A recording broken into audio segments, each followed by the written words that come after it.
कागज और मुद्रण कला का आविष्कार सबसे पहले चीन में हुआ था। संसार की सबसे पहली मुद्रित पुस्तक लकड़ी के ठप्पों से छापी गई थी। पुस्तक का नाम था हीरा का सूत्र।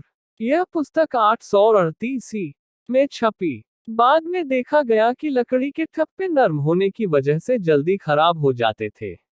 अतः लोगों का ध्यान धातु के ठप्पे बनाने की ओर गया, लेकिन ठोस ठप्पे विकसित करने में लगभग 400 वर्ष लग गए।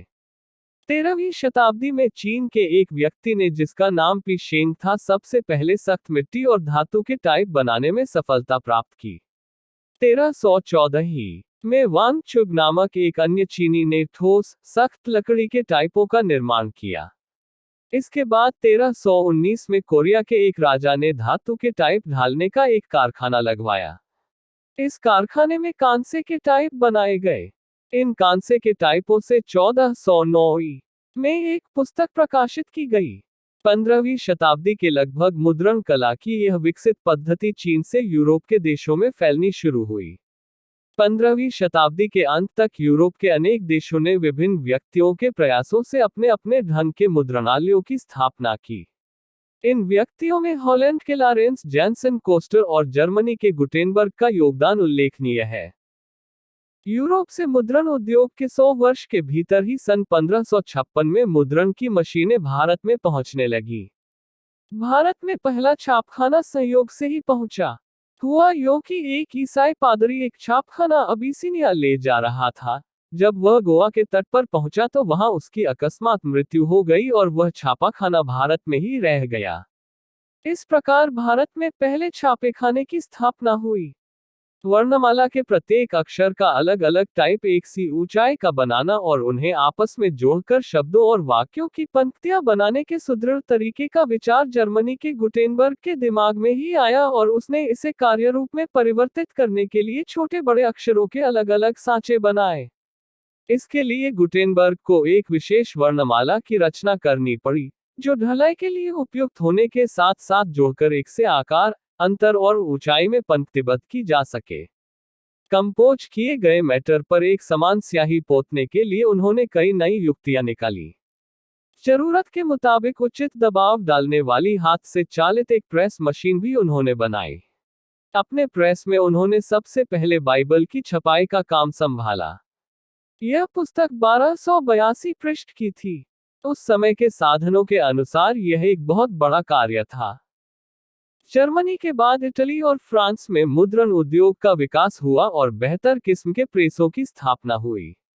इसके बाद इंग्लैंड ने भी इस ओर कदम बढ़ाया।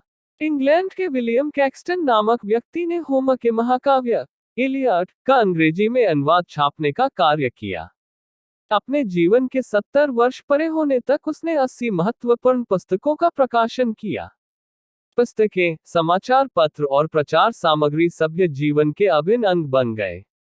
परंतु गुटेनबर्ग के समय से लेकर लगभग 3.5 शताब्दी तक मुद्रण की तकनीक में कोई विशेष सुधार नहीं आया।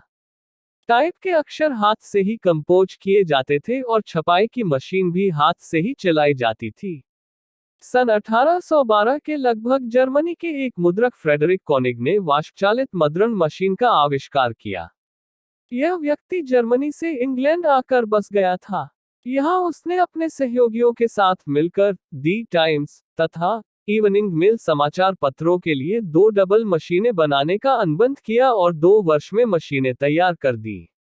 कोनिग ने इन मशीनों में मुद्रण की तकनीक में काफी सुधार किया। उसने टाइप के फमे को इस तरह व्यवस्थित किया कि वह स्याही पोतने वाले एक सिलेंडर के नीचे, आगे पीछे आसानी से सरक पाँच सके। हाथ से अब केवल कागज की शीट को सरकाते रहने का कार्य रह गया था। स्याही लेपन के लिए भी इन मशीनों में अलग सिलेंडरों की व्यवस्था थी। इस प्रकार काफी श्रम की बचत हो गई और 1 घंटे में 1000 प्रतियां छापी जाने लगी। कोनिग और उसके साथी बायर को इस नई मशीन के आविष्कार के लिए ही सम्मान के साथ साथ मुसीबतें भी झेलनी पड़ी। ऐसा समझा जाता है कि पहली भारतीय पुस्तक सन 1557 में मुद्रित हुई, जिसका नाम था दाउवत्रिना क्रिस्टा।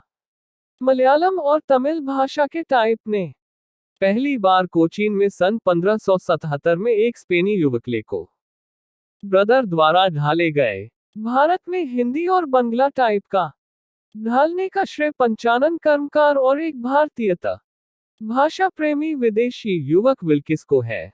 पंचानन लोहे का काम करता था। विल्किंस ने टाइप के का आकार प्रकार की योजना बनाई थी।